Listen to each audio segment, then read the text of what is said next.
जों जुदि नांगौ बायदि टाइमाव कारेन्ट एबा इलेक्ट्रिसिटिफोरखौ मोनाब्ला मा प्रब्लेम जानो हायो आरो जोंनि सायाव मा गोहोम गोलैनो हायो जों दा साननैसोआ बेसेबांबा प्रब्लेम जागासिनो दं कारेन्ट मोनाखै बेसेबांबा खस्थ' जागासिनो दं मानसिफोरा एक्चुअलि खामानिफोराव मा बायदि गोहोम गोलैनो हायो आरो मा बायदि रोखोमनि प्रब्लेमफोर थारमाने फेस खालामनो हायो मानसिफोरा जों दिनै बे भिडिअआव सावरायलायगोन नोंथांमोना भिडिअखौ लास्टहालागै नायनो दाबाव नोंथांमोननि गेजेराव खायसेया मिथिगौ जानो हागौ आरो खायसेया मिथियाबो जानो हागौ आसामाव पावार एबा इलेक्ट्रिसिटि कारेन्ट साप्लाइ होग्रा कम्पानियानो जाहैबाय एपिडिसिएल एबा Assam power distribution corporation limited नैबे कम्पानिया आसामाव टटेल 33 लाखनिबो मानसिफोरनो थारमाने कनजिउमारफोरनो कास्टमारफोरनो कारेन्ट साप्लाइ होयो जाहैबाय नाथाय दिनै मानि थाखाय थारमाने इयो प्रब्लेम जादों बेखौ जोङो दा भिडिअआव लासैनो सावरायलायनोसै मानि थाखाय प्रब्लेम जादों बा मानि थाखाय सर्टेज जादों बेफोरखौ जोङो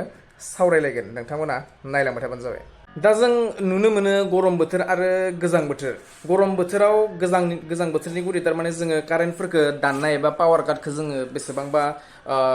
गोबां बिबाङाव जों नुनो मोनो जे कारेन्टआनो थाया होननानै जों थारमाने मिथिखायो जोंनि आसामाव माखासे टाइमावनो थारमाने गरम बोथोराव कारेन्ट दाननाय जायो एक्चुअलि मानि थाखाय जायो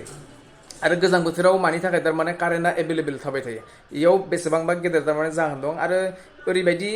दा आसाम पावार डिस्ट्रिबिउसन कर्परेसन लिमिटेडआ नैबे कम्पानिया थारमाने नांगौ बायदि थारमाने इलेक्ट्रिसिटिखौ थारमाने मानसिफोरनो थारमाने होनो हायाखै ओरैनाबो बुंजागोन जोङो दा मानो होनोब्ला जोंनि आसामाव टटेल 250 थारमाने 250 मेगावाटनिल' थारमाने इलेक्ट्रिसिटि प्रडिउस जायो एबा दिहुननाय जायो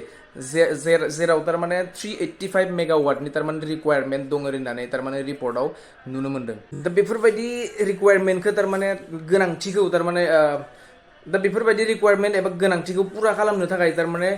खाथि खालानि थारमाने स्टेटफोरनिफ्राय इलेक्ट्रिसिटि बिलखौ थारमाने बायनानै एबा दाहार लाबोनो गोनां जायो जेरै मणिपुर जाहैबाय त्रिपुरा जाहैबाय ओमफ्राय माखासे स्टेटफोरनिफ्राय थारमाने दाहार लाबोनो गोनां जाहैयो आरो जेब्लानो स्टेटआव हिट वेभ एबा दुंथाया बारायो बोथोरनि दुंथाया बारायो अब्ला थारमाने कारेन्टनि रिक्वायरमेन्ट एबा गोनांथियाबो बारायो खमसे खमबाबो 1400 to 1500 मेगावाटहालागै थारमाने रिक्वायरमेन्टआ गोनां इलेक्ट्रिसिटिया गोनांथि जायो होननानै खोनानो मोनो बेनिखायनो थारमाने बाहेरनिफ्राय बाहेर स्टेटनिफ्राय इलेक्ट्रिसिटिखौ पारचेस एबा बायनानै लाबोनो लागा जायो दाहार लाबोनो लागा जायो बेनिखायनो थारमाने गरम बोथोराव गोलोम बोथोराव कारेन्टनि बिलफोराबो थारमाने बारा जायो एसेमान मानो होनोब्ला बायनानैसो लाबोयो नालाय एसेबाबो थारमाने बारा जाखागोन दा रिपर्टनि मथेब्ला 8 टाकानिफ्राय 9 टाकासिम थारमाने पार इउनिट थारमाने बारायनायनि चान्स थायो होननानै खोनानो मोन्दों थिग बिदिनो इलेक्ट्रिसिटि सर्टेज जानाया बेनोल' नङा आरो मोननै मोनथाम जाहोनफोर दंबावो जेरै हाइड्र पावार प्रजेक्टफोर जेरै दैजों सोलिग्रा पावार जेनेरेट खालामग्रा पावार प्रजेक्टफोरा रेनफल एबा अखाया खम हायोब्लाथ' थारमाने बेफोरो बारा एसे मोजाङै थारमाने जेसेबां पावार एबा इलेक्ट्रिसिटि प्रडिउस खालामनांगौ बा दिहुननांगौ बेखिनिखौ थारमाने दिहुननो हाया आरो माखासे टेक्निकेल इस्युफोर थायो थारमाने जायनि जाहोनाव थारमाने इलेक्ट्रिसिटिखौ नांगौ बायदि कारेन्टखौ नांगौ बायदि थारमाने जेनेरेट एबा दिहुननो हाया होननानै खोनानो मोनो दा इलेक्ट्रिसिटिया बेफोरबायदि सर्टेज एबा थैयै जानायनि थाखाय माखासे गोदान प्रजेक्टफोरबो थारमाने लुगासिनो दं जेरै सिलचराव दङ सिलचर थार्मेल प्रजेक्ट दङ ओमफ्राय मार्गेरिटा थार्मेल पावार प्रजेक्ट दङ ओमफ्राय जेरै बरापानिनि खाथियाव आरो मोननै फिसा फिसा थार्मेल प्रजेक्ट थारमाने दिहुनगासिनो दं जायनिफ्राय थारमाने नांगौ बायदि गोनांथि जानाय बायदि थारमाने पावारखौ एबा इलेक्ट्रिसिटिखौ मोननो हागोन होननानै रिपर्टआव मोनदों जाहैबाय दा बेफोरजों लोगोसेनो आरोबाव मोननै पावार प्रजेक्ट थारमाने बानायनाय जागासिनो दं जेरै नामरुप रिप्लेसमेन्ट प्रजेक्ट आरो लाकुवा रिप्लेसमेन्ट प्रजेक्ट बे मोननैयाबो थारमाने जागासिनो दं दा बेफोरबायदि पावार प्रजेक्टफोरा जुदि कमप्लिट जायोबाथाय जोंनि आसामनि गावनि नांगौखिनि रिक्वायरमेन्ट जानाय इलेक्ट्रिसिटिखौ जोङो बा एपिडिसिएलआ होनो हागोन होननानै आसाखौ जोङो लाखिनो हायो दा जों सर्टेजआ माबोरै जायो इलेक्ट्रिसिटिया बेखौथ' रायलायबाय नाथाय इलेक्ट्रिसिटि सर्टेज जानाय लोगोसेनो जोंनि सायाव मा गोहोम गोलैनो हायो बेखौबो जों दा सावरायलांनोसै बेफोरबायदि इलेक्ट्रिसिटि सर्टेज एबा नांगौ बायदि इलेक्ट्रिसिटि कारेन्ट मोनैनि जाहोनाव गोहोम गोलैनायानो जाहैबाय गिबियानो जोंनि सावस्रिनि सायाव एबा हेल्थ प्रब्लेमफोर जानो हायो जेरै लोमजानो हायो बांद्राय गरम जानायनि थाखाय आरो माखासे दंबायो बिदिनो हेल्थनि सायाव थारमाने गोहोम गोलैनो हायो गिबियानो जाहैबाय बेजों लोगोसेनो जुदि इलेक्ट्रिसिटिखौ टाइमाव मोनाब्ला जेरै गथ' गथायफोर फरायनाय टाइमाव जुदि इलेक्ट्रिसिटिफोर थायाब्ला फरायनाय बा सोलोंनाय गथ' गथायनि सोलोंनायफोरा थारमाने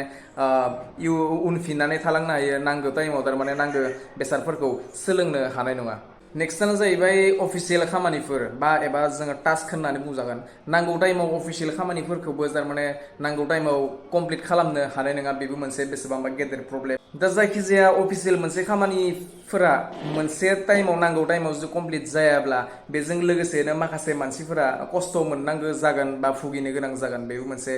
बेसेबांबा साननो गोनां बाथ्रा। बेनिखायनो जों माबोरै जोङो इलेक्ट्रिसिटिखौ सेभ खालामनो हायो बेखौसो नायनांगौ। जों नुनो मोनो माखासे टाइमाव माखासे न'खरफोरावनो जों नुनो मोनो इउज खालामाबालासिनो फेन एबा लाइटफोरखौ थारमाने ओरैनो लगायनानै दोनो, जेरै दैनि मटर जाहैबाय बेफोरबायदिखौ ओरैनो नाङाबाबो खायसेया थारमाने ओरैनो सालायनानै थारमाने इलेक्ट्रिसिटिखौ थारमाने मा खालामो वेस्टेज एबा ओरैनो खामानियाव बिदि बाहायो। दा बेफोरखौ जुदि जों एसे फिसा फिसा खामानिफोरखौ जुदि जोङो होबथानो सोलोङोब्ला जोंनि इलेक्ट्रिसिटिनि एनार्जि एबा बोलोआ बेसेबांबा सेभ जागोन, रैखा जागोन आरो बेफोरबायदि एनार्जिखौनो जोङो उनावबो थारमाने बाहायनो हाहैगोन। नोंथांमोना बुजिखादो जानांगौ। बेनिखायनो मा होननानै बुंदो, नांगौ टाइमावसो थारमाने इलेक्ट्रिसिटिखौ एबा कारेन्टखौ बाहायनो नांगौ। बेयो माने आंनि साननाय आरो नोंथांमोना मा सानो बेखौ मिथिया। मोनसे नोंथांमोननो लाइभ एग्जाम्पल आं देखायनो नागिरदों। आं इयाव खमसेबाबो 2 घन्टासो जनानै नैबे भिडिअखौ बानायगासिनो दं, नाथाय बेसेबांबा गरम। नै नोंथांमोना नायलांदो, नैयाव होदों आङो सुइट्चखौ, दहायनिफ्रायनो होनानै दोन्दोंमोन थेवबो थारमाने आं अफ खालामनानै अन खालामनानै दिन्थिफिनबाय। बेयो जाहैबाय फेननि सुइट्च। नायदो नोंथांमोना, फेना दाबो गिदिंनो रोङाखै। थिग बिदिनो नोंथांमोना जुदि आंनि बेफोरबायदि भिडिअसफोरखौ नायनानै मोजां मोनोब्ला भिडिअसफोरखौ लाइक खालाम, लोगोफोरनि गेजेराव शेयार खालाम आरो नोंथाङा जुदि आंनि चेनेलाव गोदानब्ला चेनेलखौ साबस्क्राइब खालामनो दाबाव आरो आंनि फेसबुक पेजखौ फल' खालामनो दाबाव। गोजोन्थों, जै बर' हारिनि।